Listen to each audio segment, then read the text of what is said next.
Ladies and gentlemen, boys and girls, and co-parents of all ages, this podcast is for you.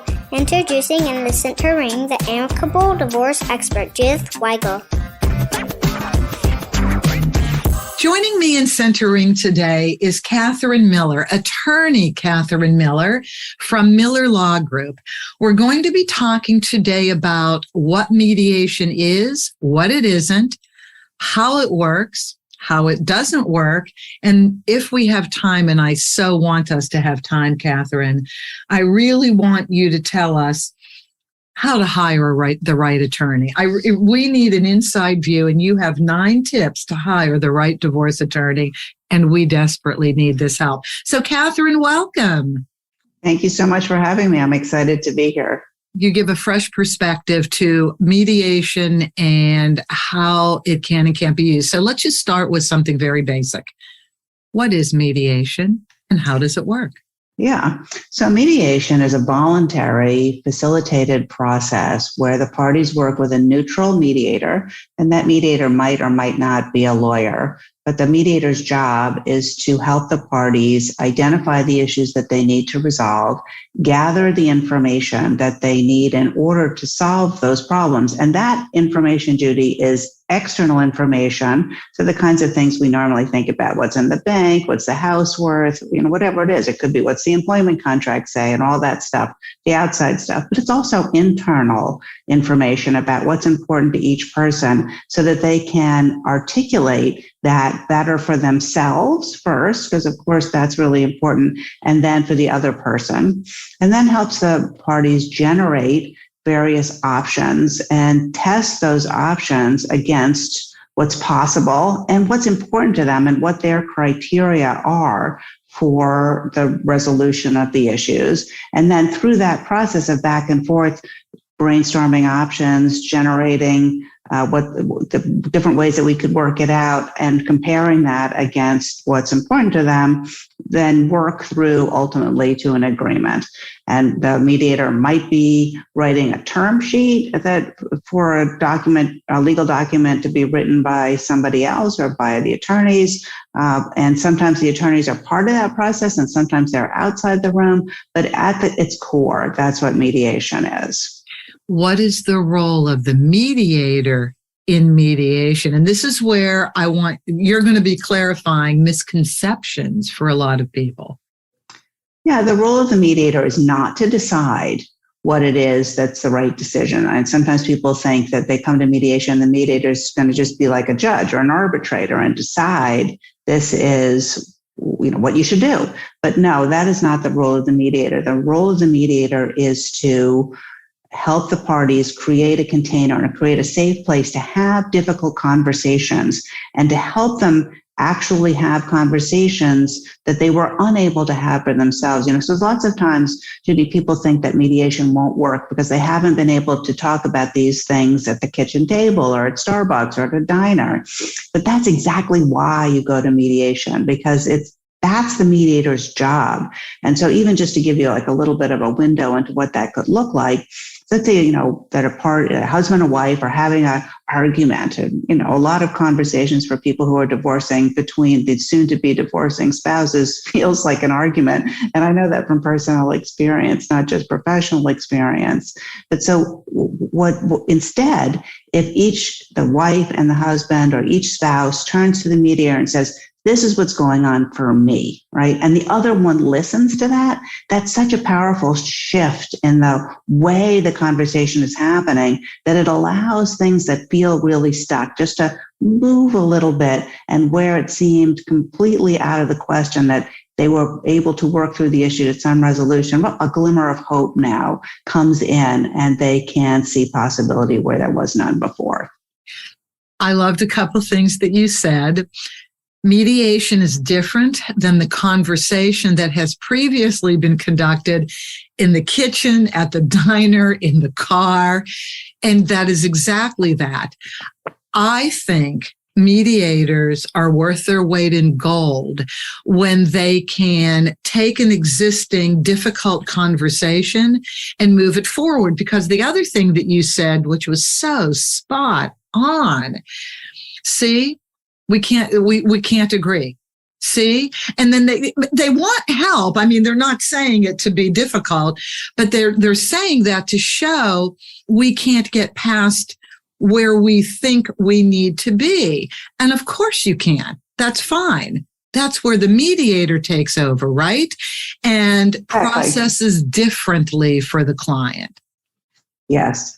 And, there's something called attribution error that is taken from, from some form of therapy, which don't quote me, I don't know what it is, attribution error. And attribution error says that we judge ourselves based on our own intent, right? So maybe I hurt you, but I'm still a good person because I was coming from a good place, and I hurt you because, mistakenly, or I hurt you because you hurt me first, but I judge myself based on my own intent. I'm a good person, I'm coming from a good place. But we judge each other based on the impact of their actions upon us. So you hurt me, you must have intended to hurt me, so you're bad.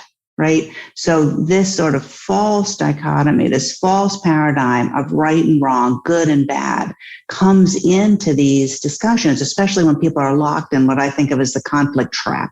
And they keep having the same conversation over and over and over again. And this is what the other person hears. Mwah, mwah, mwah, like Charlie Brown's parents, because you just get off onto this thing, into the conflict trap. So whether or not the other person is saying something different or not, you're so conditioned to feel like they don't understand me, they don't get me. If they only understood where I was coming from, they'd see it my way, right? But that's not what happens. And the more you get into this trap, then the harder it is to change it. Katherine, you couldn't be more perfect for this conversation. I was flashing on a mediation that I had years ago. He had had an affair. She couldn't let go. She had always made more money, and it became an issue. She inherited money. So her wealth became an issue for him. His affair became an issue for her. He apologized. She made more money. He didn't want spousal support. She heard nothing. All she heard was, I'm so upset with you because of the affair, and therefore I should get whatever I want. Yeah. The attribution error. Yeah, exactly. Right. You're a bad person because you hurt me by having an affair and you've betrayed me. So that's all there is. Right. Yeah. I can't say beyond that. And not to minimize any of that, I certainly don't, and I don't think you do either, but life happens. Stuff happens. We are imperfect people. And mediators really, how much can you actually sort through the backstory in your mediations? Well, it depends, right? Because you're always looking to balance enough of the backstory, what we call the history of the dispute, right? Like what happened, but you don't want to get sucked down, a vortex of emotional muck that's going to get you stuck, right? So it's one of the things that mediators need to do is to figure out how much of the story needs to be told. And listen, sometimes, and by sometimes I mean most of the time, one person thinks more of the story needs to be told, and the other person is like, let's not talk about the past at all.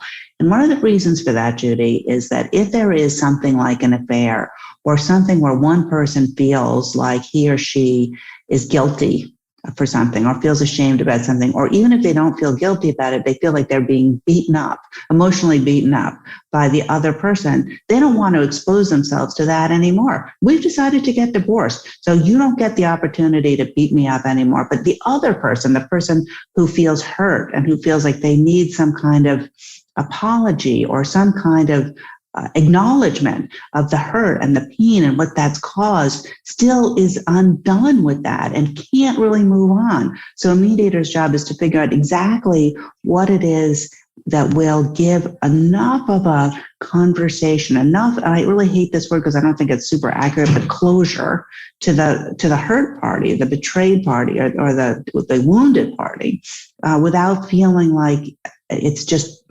another way to be punished for the other person, and to facilitate a conversation. And just to go back to what I was saying earlier, so if these two people are having this conversation, and instead of saying, you did this and you did that, and they're kind of across the table at each other, if that person can tell me or you as the mediator, and how hurt they felt, and the other person can just listen to it, and I as the mediator or you aren't making it a blaming thing. This is just an experience that the person had. I felt really hurt when I found that out.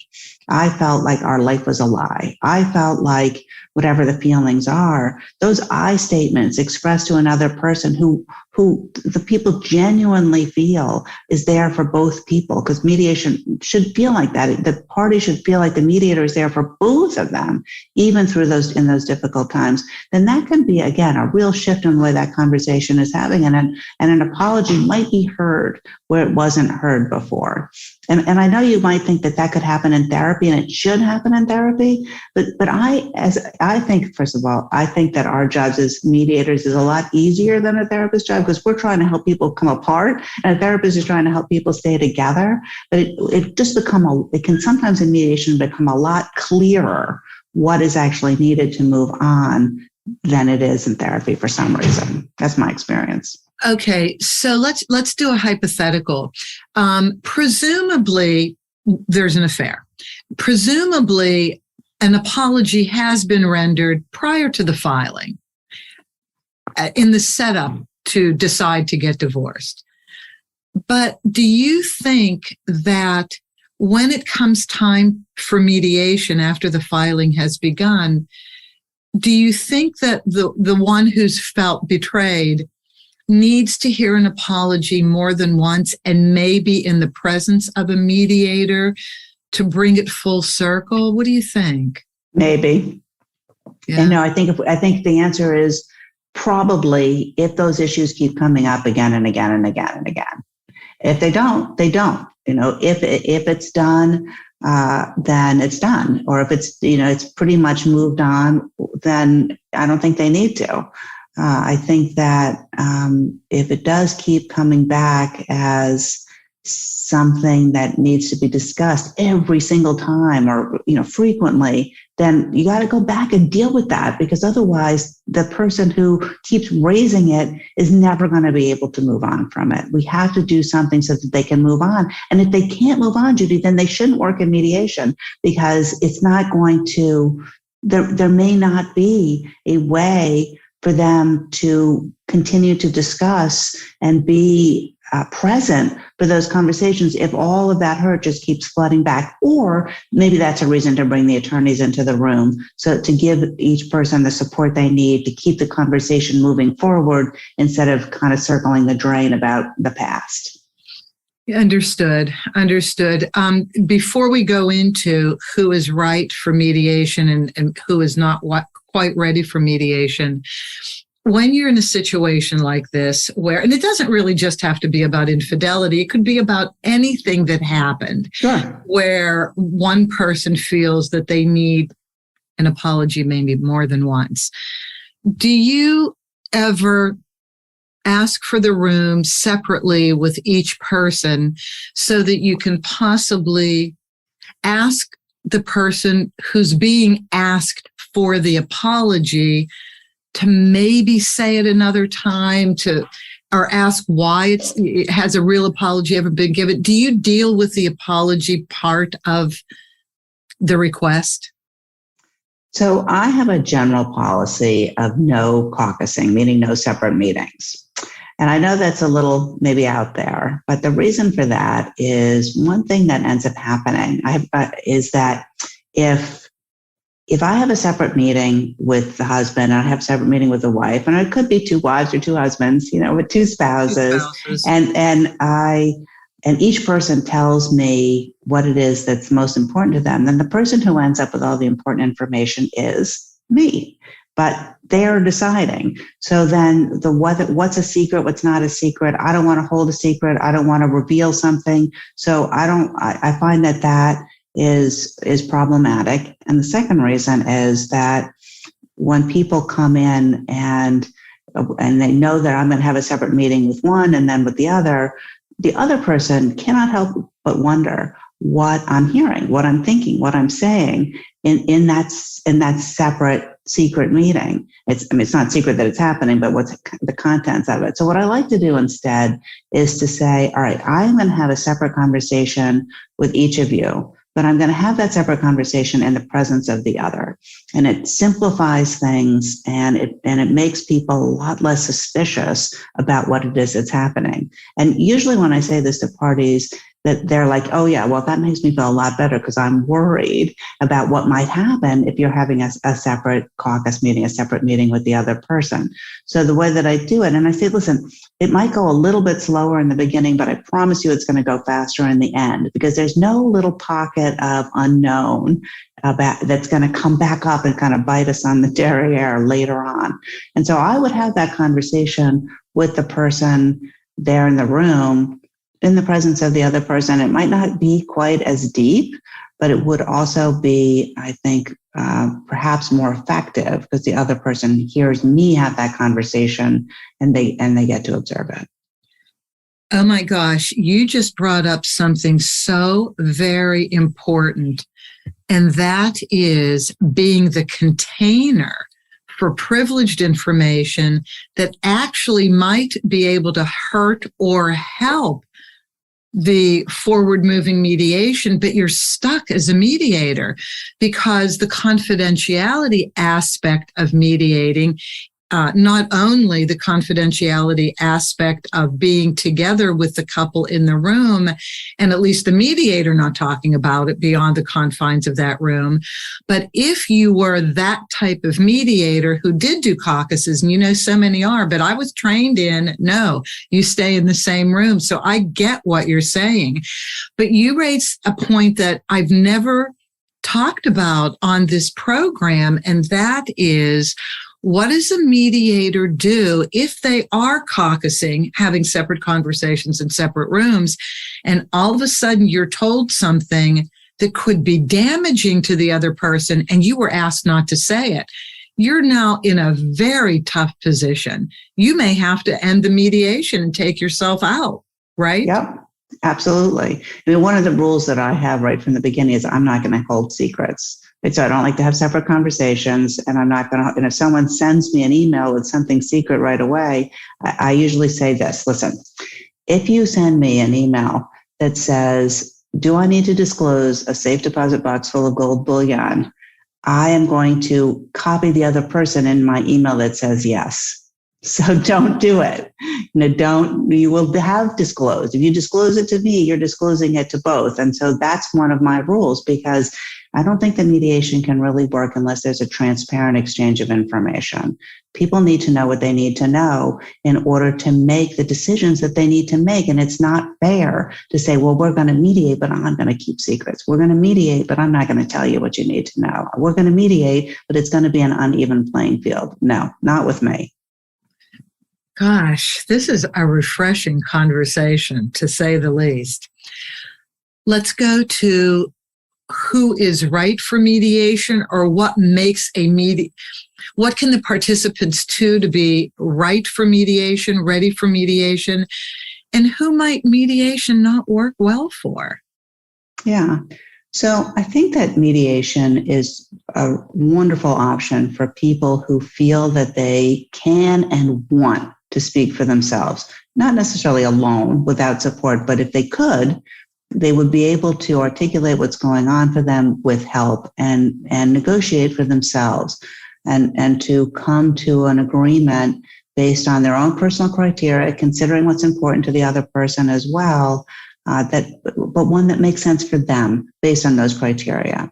I think that there are some people who would like to mediate but feel they don't have enough information. Well, we can remediate that situation. There are people who feel like it's hard for them to get a word in edgewise. We can remediate that so long as they want to, right?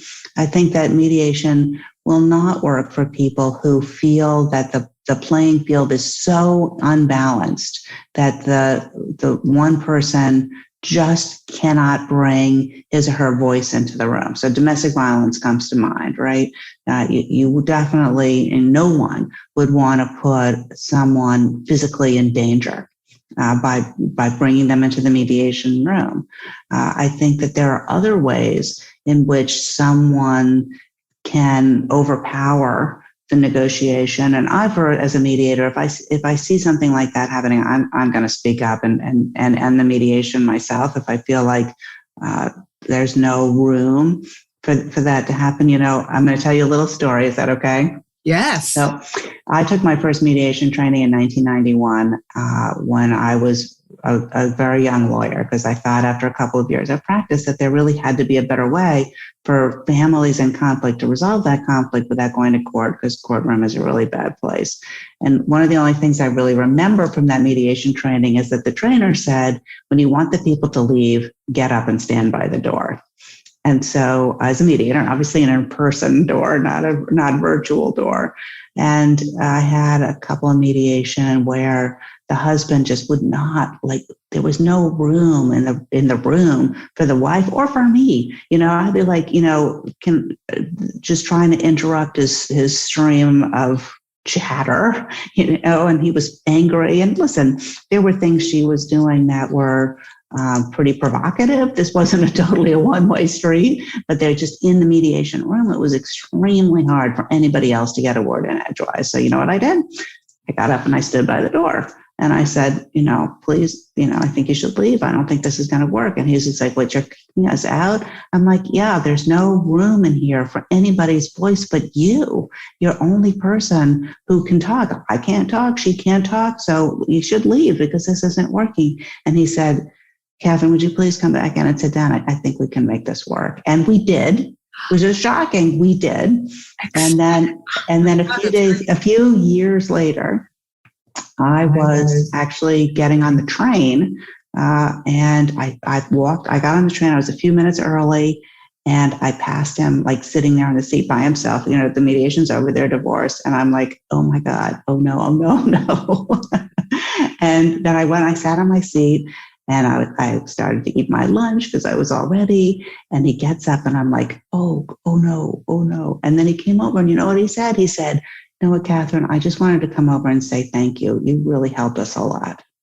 So sometimes the people who really are hard to manage or who really can't seem to make space, seem bullying, right? Actually just need some boundaries set. And so those people, you can give up on them right away if they want to, if they both want to. I think that mediation will not work if one person or both people are out to punish the other person. The mediation parties must be willing to work toward an agreement that works for both of them and not just for one of them. If one person says, this doesn't work for me, if it works for you, mediation won't work. So those are some criteria. And another thing is that it can be very challenging if the couple is involved in a very competitive dynamic where it's a win and lose situation. So in order for me to win, you have to lose. And that happens on all these issues. That makes mediation much more challenging. And in that case, it's not that it would never work, but I would only want to do that kind of mediation with the lawyers in the room and really participating in the mediation. Katherine, first of all, I love the story. Thank you for that. That was great.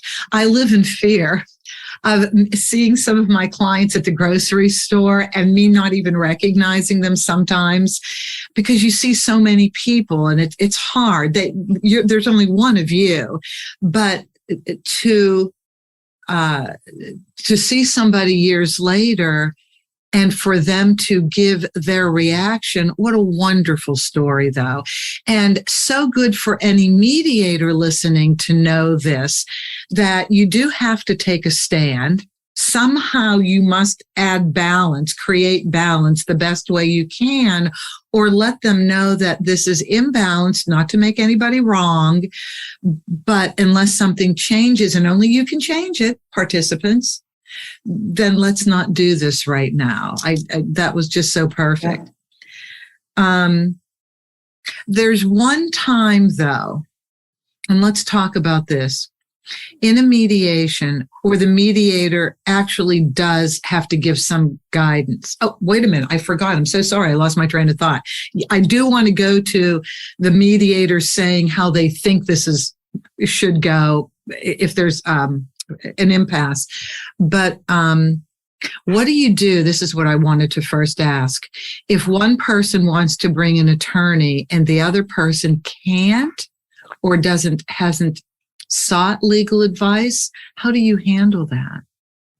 I think that's a very tough situation and not one that I particularly encourage. And here's why. And this is what I tell them. Here's my concern about that, is that if one attorney comes in and that attorney advocates a legal argument on behalf of her client, and instead of giving legal information like a professor would, here are the pros and cons, right? They're just saying, here's my argument and I'm going to win. Then the mediator is in the position of educating the parties about the other view of the law, which can sound a lot like representing the other party. And that can end up, I think, coming around and feeling like a disadvantage for the person who brought the lawyer in. So it changes the dynamic in the room in a way that's really problematic. And if they still want to do it, then I would want to have a conversation with the three of them, so four of us, about what that lawyer's role is going to be and how active a participant, how vocal she's going to be in the room, so that it's really clear what the role is, what the support is, and how it is going to be that we don't end up skewing that feeling. I just want to say that, Judy, sometimes in mediation, when you have lawyers involved, you end up with pretty much a negotiation between one party and the other party's lawyer, right? And that can happen with the best of intentions, and it's not necessarily a bad thing, right? It can be that the one party feels really, whether or not the lawyer is there representing that person, the party feels really on top of the numbers, pretty on top of the options, pretty on top of what will and will not work, not just for him or her, but for the other person as well. And it's totally not only capable, but wants to engage in that conversation, where the other party doesn't want to and isn't comfortable, wants to be present in the room, but doesn't really necessarily want to engage in the negotiation. So, however, I still think it's a really great idea to have a mediator in there, because the mediator can facilitate that conversation and make sure that it's not, kind of going off the rails, and make sure that the party who is being spoken for by the attorney and the other attorney also are brought in and are paying attention to the conversation. And so that they're part of the process as we go along. And so it doesn't just kind of become a two-way negotiation, which it can go south really, really fast when you have that going on. So what do you do when it's clear to you that one party has received legal advice and it was good? They're negotiating from what the law to be in your state, which is New York, and the other party just hasn't, and what they're asking for is kind of off the charts and more than likely would not be granted if they took it to court. How do you handle that? Yeah, I would say then give them a Divorce 101 lecture and just say, I'm going to just tell you a little bit about divorce law in New York, which I often say to people anyway, whether or not they have their lawyers in the room. And one thing that I really don't want to have happen when I'm the mediator is for there to be a surprise for the parties. If they're in mediation without their attorneys, I don't want them to come back in and say, oh, I went and talked about what we were talking about here, and I learned this thing about the law. So I say, maybe it would be helpful if I were to give you a summary of New York law. I call it Divorce 101, and what the areas are, how the courts make determinations, what the range of likely outcomes. Now in New York, the range of likely outcomes is maybe more broad than it is in other states, but there are some presumptions, but there's a lot of stuff that's left to a judge's discretion in divorces here. And it's a little bit more complicated than Professor Internet might, Are you talking about going to Google Law School? Yes, exactly. So, I like to say, okay, so let's go through those things. And then in a kind of more generic way. Instead of saying you're wrong, you've got this wrong, or you're right, I think that gives them the option. I think it's a little more complicated when parties come in and they say, my lawyer said this thing. The lawyer, and you know that they probably didn't say that thing because you disagree with that thing, right? So, my lawyer said this. And so then you have this question, one of two things has happened. Either the client, and this happens all the time, has misunderstood or misinterpreted what the lawyer says. So I never think to myself, oh yeah, that lawyer said that. I think either the client misinterprets it, or they're using it on purpose to make an argument in the room, right? And so what I usually do when that persists is to say, you know what, let's bring your attorneys into the room for a session or half a session, and let's see if we can have that conversation, because it's impossible for us to negotiate with someone who's outside the room. So if your attorneys are really involved in this conversation and giving you advice like that, then we need to bring them into the room, at least for a session, so that we can hear it from their mouths and we can tell them where it is everybody is coming from, and then see what they said. That's brilliant. I love that. I'm sorry to interrupt. It's okay. Wonderful. Well, that usually separates out the person who is misunderstanding from the person who is misusing their legal advice. And so, but that's really not the reason. The reason is if the person is relying on a person who's outside the room, we're never going to be able to settle, because that party is going to feel stuck between the mediation and their lawyer. But it doesn't have to be their lawyer. It could be mediation and their dad.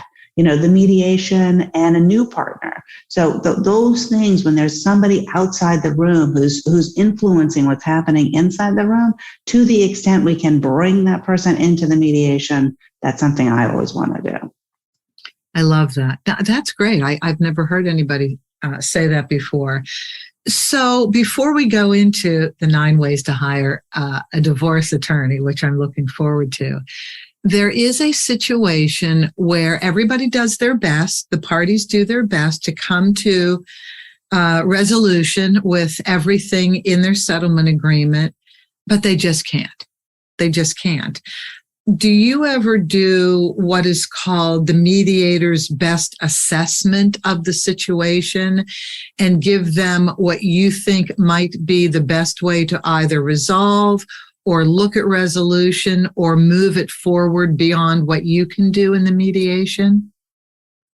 I forgot what it means, the BATNA, BATNA. Right. I totally forgot the entire acronym, what it means. It's best alternative to negotiated agreement. So, right. So, yeah, I think that's a really good thing for people to understand, because there's also another acronym, WATNA, which is the worst alternative to a negotiated agreement. Ooh. And so the BATNA and the WATNA include not just what's, but how's, right? So, often, I think maybe we talked about this before, Judy, but sometimes someone thinks, I should have a $50,000 separate property credit in our home or in a retirement account. And I think that they really need to understand, and this is one thing that I would certainly do, that you don't just trot down to the courthouse and slide your little chit for your separate property credit, through the teller window there and get a $50,000 check. In order to do it, you need to hire attorneys. You need to do discovery. You need to be able to prove it. You need to be able to show the check that went into it. You need to make sure that check has, went from one account and you can show it directly going in. You need to be able to get to a point where a judge says you're right. And that could cost you legal fees of $150,000, just making this up as an example. But so, understand that whether or not you choose to do that is going to cost time and money and a delay. And so you have to understand that you might be entitled, you might think you're entitled to it, but it's going to be costly to get it. It's not just so easy that I just trot down there and get it. And so thinking about what they're going to do, if it doesn't work out here, then what will you do? I think they need a pretty realistic explanation of what that looks like. And that's something I would do. I think that sometimes I'm not going to say this is what you should do, but I say, like, in my opinion, and I'm not going to lie here, that the range of likely outcomes should you go to court is between this and this. And your lawyer is going to argue this, and your lawyer is going to argue this, and the court's going to make a determination where in that spectrum based on this, this, and that. And so you got to understand what it's going to take to get there. And so let's talk about what your options are for settling. One option would be leave mediation, go to lawyers. Another option would be, if the lawyers aren't in the room, let's bring the lawyers into the room. Another option would be go to a private judge and either get a ruling or get an opinion as to what the likely outcome is. And, I'm not going to exhaust all the options here, but let's talk about what your process options are before you just go like, we're done. And then maybe mediation can be a part of that, or that there's just one issue you can't agree on and all the other issues can be resolved here. And that other issue, we find some other way to get some expertise in, because generally when people come to mediation, they're not gung-ho on the idea of going to litigation. No, they really aren't. And in the middle of a mediation, when things get tough, it really disheartens me to hear, well, if we can't settle here, we're just going to go to court. My response is the courthouse isn't moving anytime soon. No. We don't have to threaten court. It's there if you need it, and I'm okay if people need it. Let's focus on what we need to get done here in mediation. And I try to keep moving that threat of the court aside. But, if you need court, you need court. If you need a decider, you need a decider. Nobody's brought up yet this option of a private judge. Would you just flesh that out a little bit? What is a private judge? Yeah. So, there's basically two ways that can happen. People can use a private judge. One is as an advisor. You can go to an experienced attorney, matrimonial attorney. We've been talking about divorce, but whatever the topic of the mediation is, and get an opinion from that person as to what he or she thinks is the likely result in court. Or sometimes that trusted advisor, experienced person is a retired judge. Or you could do some form of arbitration, where you say, we've worked all this out in mediation. The only thing we can't agree on is the house, or the only thing we can't agree on is alimony, or whatever it is, right? Mm-hmm. And then you say, all right, we're going to submit that one issue to an arbitrator, a private judge, and we're going to pay that person to render a ruling. And again, it could be binding or it could be just advisory, and see what happens. Generally, I have never, Judy, ever had a case that left mediation and went to trial, and where a judge made a decision after the trial. Never in my entire career has that ever happened, because what happens is they settle along the way. So if you're going to settle along the way anyway, why not shorten that process? See if you can settle by getting an opinion right now. And why do they settle? They settle because they go into a settlement conference, they go through the discovery process, and the judge kind of says, listen, this is the way the wind is blowing. This is what I'm going to do if you go to trial, And, maybe I'll hear something at trial that changes my mind, but if it turns out to be the way it seems like here, this is what's going to happen. Then they go out in the hallway and settle the case. If you could do that connected to the mediation, instead of having to spend all that money and all that time, sometimes people want to do that. And all that emotion. And sometimes you do have to spend the emotion. How can you find a private judge? I think that you could, first of all, ask your attorney if they have that. And then you can Google it, since we just said don't go to the Google, but and look that way. Yeah. So maybe whatever city you're in listening, on Google search bar, private judge, and put your zip code in. You'll start bringing that person closer to you. Now, let's talk about the 9 tips to hire the right divorce attorney. Sure. Well, the first one is to understand your options and your process options, right? So one of my favorite expressions is, to a man with a hammer, every problem looks like a nail.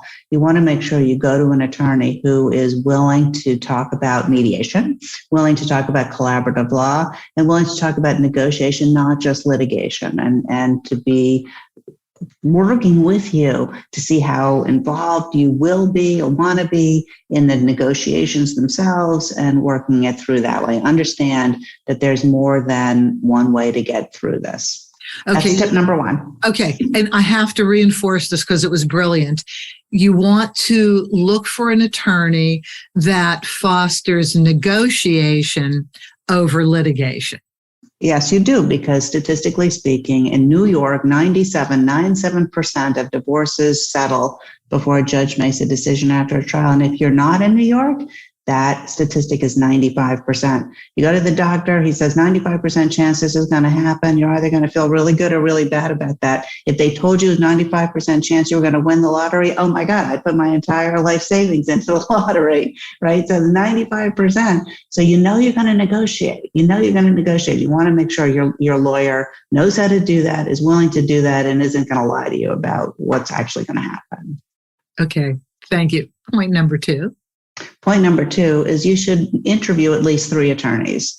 I know that sounds like a lot. You love the first one. It's still a great idea to know what's out there and to talk to different people and see how they handle the situation in different ways, just so you know you don't have buyer's remorse, or if you do, at least you know what you're talking about, because lawyers see your situation differently. They might have different advice, but most importantly, they have different chemistry, and the relationship with you is going to be different. So I think you should make somebody who you should talk to at least 3. Okay. And third tip is to talk to people you know who've been through divorce. And it can be awkward to talk to them about it. I've had clients say to me, I don't know anyone who's divorced. And I'm like, yes, you do. There's a lot of Facebook groups about it, and so to get some real life boots on the ground. And it's what their experience isn't necessarily going to be your experience, but at least some of the issues that you might not have thought of, they'll help you with. And there'll be some sort of, I think, real good advice that comes from that. Number 4 is make sure your attorney is a specialist in family law and they have the relevant experience. Your real estate lawyer who's done a couple of divorce law cases is not your best choice. And so that is something that your business lawyer shouldn't do this for you. You should get a specialist. We're not allowed to use that word here in New York, but someone whose practice is really focused in this area. Okay, so I want to input something here.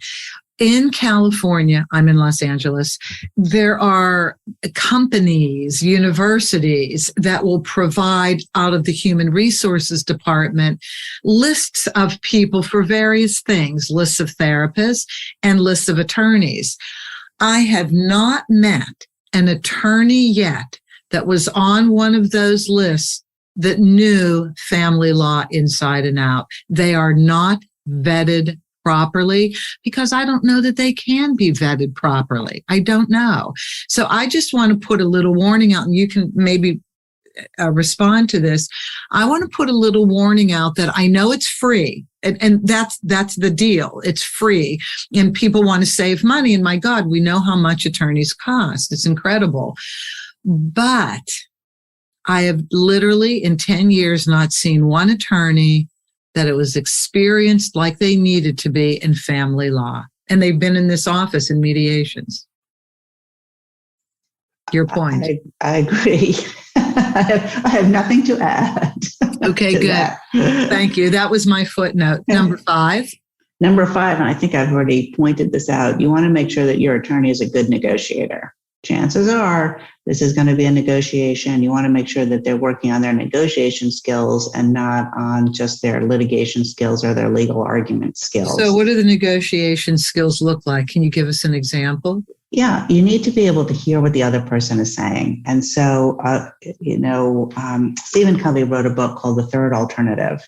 And the book basically says, in a nutshell, that if you and I are in a negotiation or in a dispute, that if I'm willing to listen to you about what's important to you, and you're willing to listen to me about what's important to me, and each of us are willing to say what it is, then we can come to a third alternative that's better for you than what you came in thinking was the best result for you, and better for me than the thing that I came in thinking was the best result for me. The third alternative is better for both of us than what we thought was our best option walking in the door. And that may not be true in every single case, but a good negotiator is looking for those opportunities, looking for the opportunities to add value and to create value in the negotiation for I hate this expression, but for the win-win. Look at it instead of thinking everything is a zero-sum game. It doesn't always have to be that way, and to think about it that way rather than in the frame of the law. All the time. And I think that's perfect, because I've seen enough examples in mediation where they really do. They are the people you just described. They want to listen to one another. They want to definitely absorb and consider the proposals on both sides. But none of the proposals really meet the needs of each person. And that's where the mediator or the attorney comes in, to be able to give a fresh perspective to well thought through suggestions for resolution. But because there's so much experience on the attorney side dealing with multiple cases, that person can really come up with something that neither party has thought about, but could be perfect. The attorney or the mediator could do that. Absolutely. Yeah. Okay, good. Yeah. Be a good negotiator, not a litigator. Only. Right. Exactly. Right. So the sixth tip is you want your attorney to be reasonable and completely candid with you. You know, if you're saying something that is just never going to happen unless the other party agrees, you should know that, right? And you want to make sure that they're reasonable and willing to listen to reason from the other side. Again, it goes back to being a good negotiator. You also, number 7, want to make sure you hire someone who's compatible with you. You know, the studies show that people feel after their therapist closest to their divorce lawyer. And that's really true, because this is going to be a very intimate relationship. You're going to be talking about your money. You're going to be talking potentially about your sex life. You're going to be talking about your children and your wishes, hopes, and dreams as a parent. I mean, there couldn't be anything more intimate about it. And you want to make sure that you have a relationship with someone you feel like you can trust and who's got your back when you're going through those things. Couldn't agree more.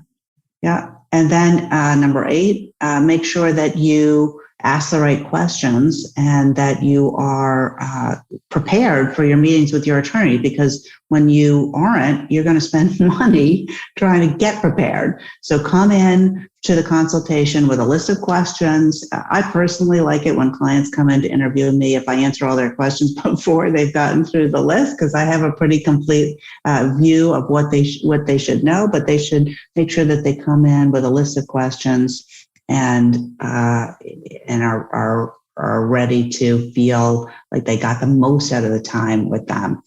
And the 9th one is pretty simple advice, that is to just hire an attorney you feel good about, that you feel good that that person's going to have your back, is going to let you know what they need, what you need to know, and is someone you can trust and talk to and be totally candid with.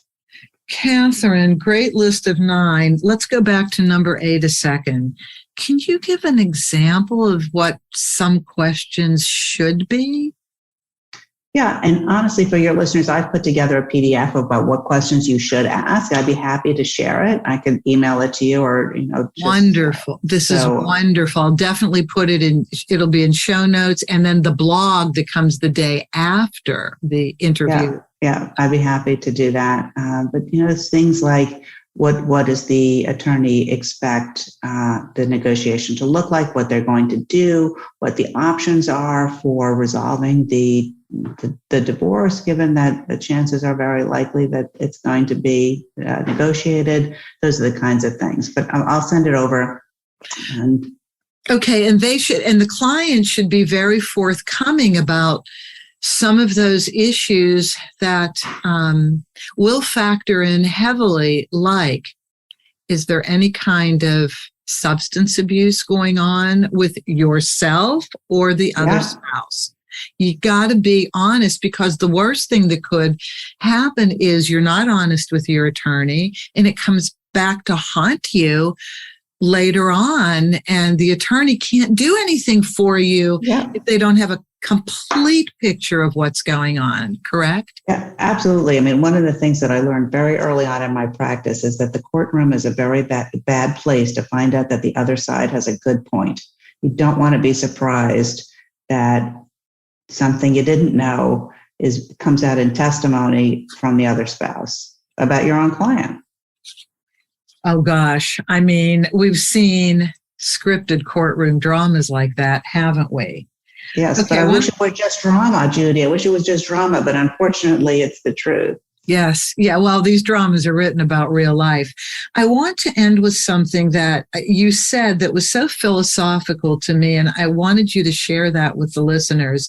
You said divorce is a people problem with a legal consequence. Could you flesh that out? Of course. So,